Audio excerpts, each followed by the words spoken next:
Hi guys, in this little video, it's going to be a short one, I'm going to show you how to take the repeat that you made in the pattern making Illustrator and make that key swatch, the one that you would turn into your textile design. You would send off to wherever you're getting it printed and send off this key repeat and tell them you would want 500 yards or whatever it might be. But that's the piece that goes off, and it's really easy to do. And so what I've done is let me pull this out here because that's it. And what we need to do is we don't need this around it. What we need is what's inside this square. So if I keep working in isolation mode, you'll see this right here, and you'll see over here that it is 6.25 by 5.46 or whatever it may be. What I'm going to do is I'm going to make this something more manageable. And so we get out of isolation mode, click on this and delete. I'm going to double click on that textile design.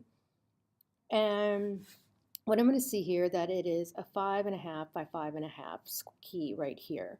And so what I need to do is make a 5.5 and 5.5 artboard to put this in and to center it on, and then I'll export that as a as a PDF or PNG or whatever you would like, or whatever someone's requesting, and then that's what you would use. So I've already got mine at 5.5 and 5.5, but just to show you, I'm going to bring it down to, and so also keep this in mind while you're working.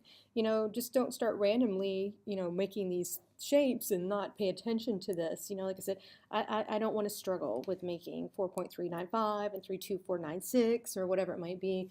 Nice 5 by 5 box is perfectly fine with me, 5 by 7, whatever it may be, but keep that in mind as you go and when you start this process, and then you already have it.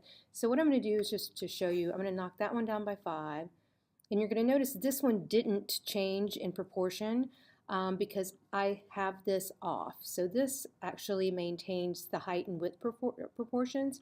So I want to be able to control the size of my box myself, just in case. So 5 by 5, hit enter. And so obviously this made it smaller, so let me just kind of play around in here and move things around just a little bit. Kind of uncram them a little. Maybe make this one smaller. Bring this one over. Maybe let this one kind of touch both. And then this one a little off. All right, I don't want to spend too much time. I'm trying to show you how to make the actual artboard, not this part. We've already done all this. So let's say I'm happy with this. I know that it's 5 by 5, and so I hit done, and it'll save whatever I've done back to this. So knowing that I have a 5 by 5 key repeat that I need, what I'm going to do is go to my artboards over here. Now, if some chance that is not over there, it's not in your panel, something happened and it went away, don't panic. Remember, you can just go to Window, and there it is right there. So if you lose things over here for some reason, sometimes we accidentally click them and X out of them, but you can always get back to them through here. But here is my artboard. What I'm going to do is, like with a layer, I am going to add a new artboard, and it's automatically going to give me the size of my last one. So you can see that here. If we go over, I'm going to hit my artboard tool. You'll see it's right over here above the hand tool. Then I see the properties. So what I want to do is make an artboard that is 5 by 5. Hit enter, and there it is. So hit V for my selection tool to get out of it. And now what I'm going to do is close that out and open my swatches back up, and I'm going to drag this out. And what I want you to do is make certain, go to your view, make sure your snap to grid is on, because that'll help you as you're moving this on top of that, kind of to get it to line up. So my snap to grid is on. Make sure yours is view, snap to grid. Now I'm going to click this, go back over here, I'm going to zoom in a little so I can see what I'm doing. And I'm going to take this square, this 5 by 5 square, and there it goes. It snaps. And I'm going to line it up just like that. And a little trick, I'm on my laptop, so when I move it over and I get it to where I want, I kind of just let my thumb up first and then I let my finger up. Sometimes if you let them both up together, it'll slip on you, but we can test it out, so that's not a problem. So let's say, okay, I'm happy with this. Now what I'm going to do is go to File. I'm going to export and export as, and I'm going to say textile.